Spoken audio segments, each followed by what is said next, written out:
for you to help you get settled in on your first night. I actually worked in that office before you.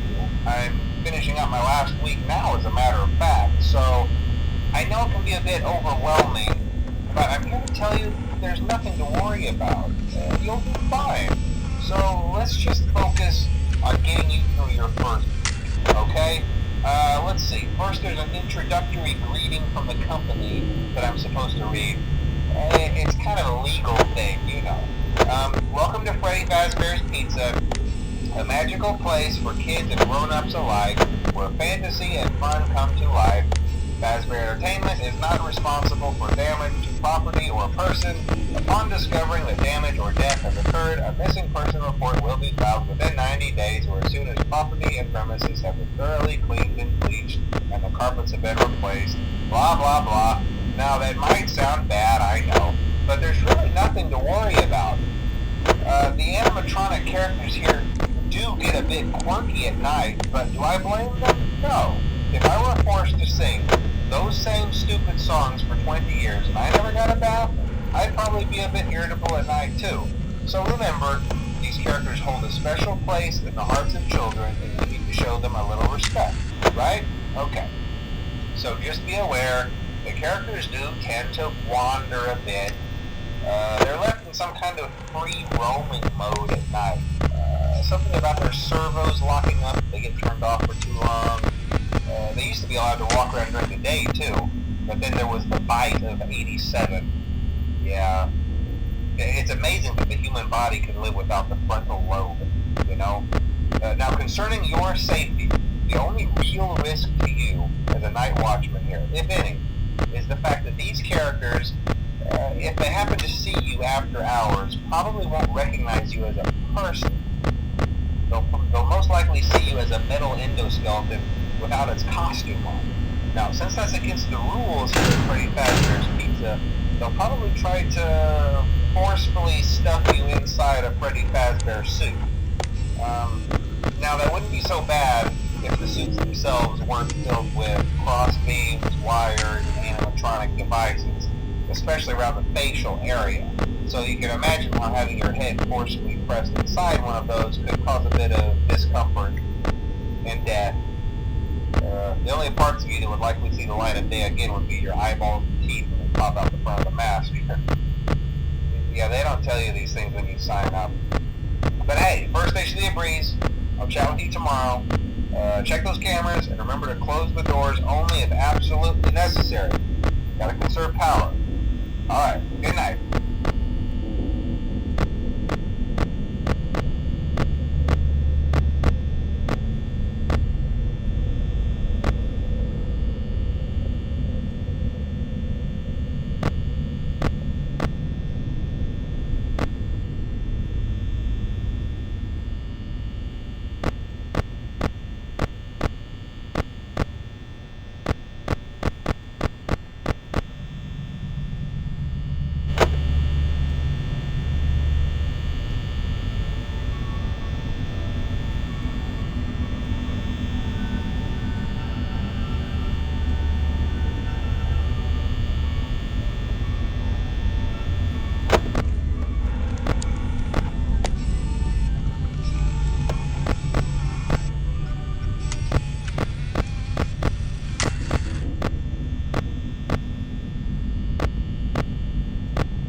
I'm here to talk you through some of the things you can expect to see during your first week here and to help you get started down this new and exciting career path. Now, I want you to forget anything you may have heard about the old location, you know. Some people still have a somewhat negative impression of the company. That old restaurant was kind of left to rot for quite a while, but I want to reassure you, Fazbear Entertainment is committed to family fun and above all, safety. They've spent a small fortune on these new animatronics. Facial recognition, advanced mobility, they even let them walk around during the day. Isn't that neat? But most importantly, they're all tied into some kind of criminal database so they can detect a predator a mile away. Heck, we should be paying them to guard you. Now that being said, no new system is without its kinks. You're only the second guard to work at that location. The first guy finished his week but complained about conditions. We switched him over to the day shift. So, hey, lucky you, right? Mainly he expressed concern that certain characters seemed to move around at night and even attempted to get into his office. Now, from what we know, that should be impossible. That restaurant should be the safest place on Earth. So while our engineers don't really have an explanation for this, the working theory is that the robots were never given a proper night mode. So when it gets quiet, they think they're in the wrong room. So then they go try to find where the people are, and in this case, that's your office. So our temporary solution is this. There's a music box over by the prize counter, and it's rigged to be wound up remotely. So just every once in a while, switch over to the prize counter video feed and wind it up for a few seconds. It doesn't seem to affect all of the animatronics, but it does affect one of them. And as for the rest of them, we have an even easier solution. You see, there may be a minor glitch in the system, something about robots seeing you as an endoskeleton without a costume on and wanting to stuff you into a suit. So hey, we've given you an empty Freddy Fazbear head. Problem solved. You can put it on any time and leave it on for as long as you want. Eventually anything that wandered in will wander back out. Something else worth mentioning is kind of the quirky modern design of the building. You may have noticed there are no doors for you to close. But hey, you have lights, and even though your flashlight can run out of power, the building cannot. So don't worry about the place going dark. Well, I think that's it. You should be golden. Check the lights, put on the Freddy head if you need to. Keep the music box wound up. Piece of cake. Have a good night, and I'll talk to you tomorrow.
Hey, glad you came back for another night.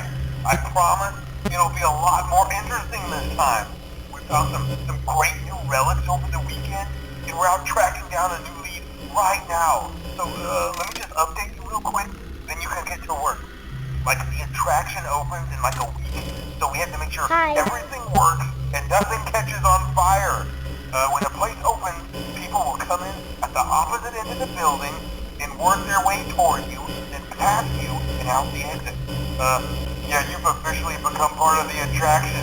You'll be starring as the security guard.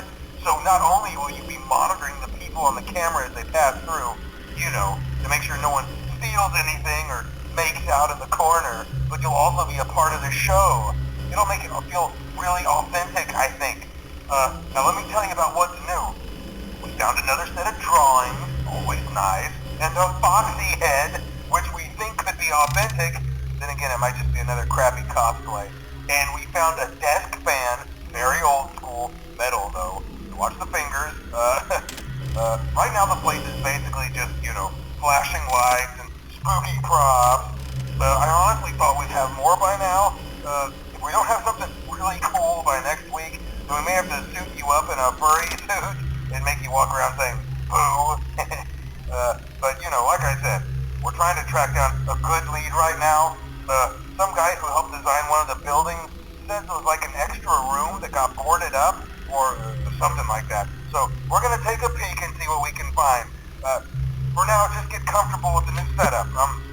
You can check the security cameras over to your right with the click of that blue button. You can toggle between the hall cams and the vent cams. Then over to your far left, you can flip up your maintenance panel. You know, use this to reboot any systems that may go offline. In trying to make the place feel vintage, we may have overdone it a bit. Some of this equipment is barely functional. Yeah, I wasn't joking about the fire. That's a real risk. The most important thing you want to watch for is the ventilation. Look, this place will give you the spooks, man, and if you let that ventilation go offline, then you'll start seeing some crazy stuff, man. Keep that air flowing. Okay, keep an eye on things, and we'll try to have something new for you tomorrow night.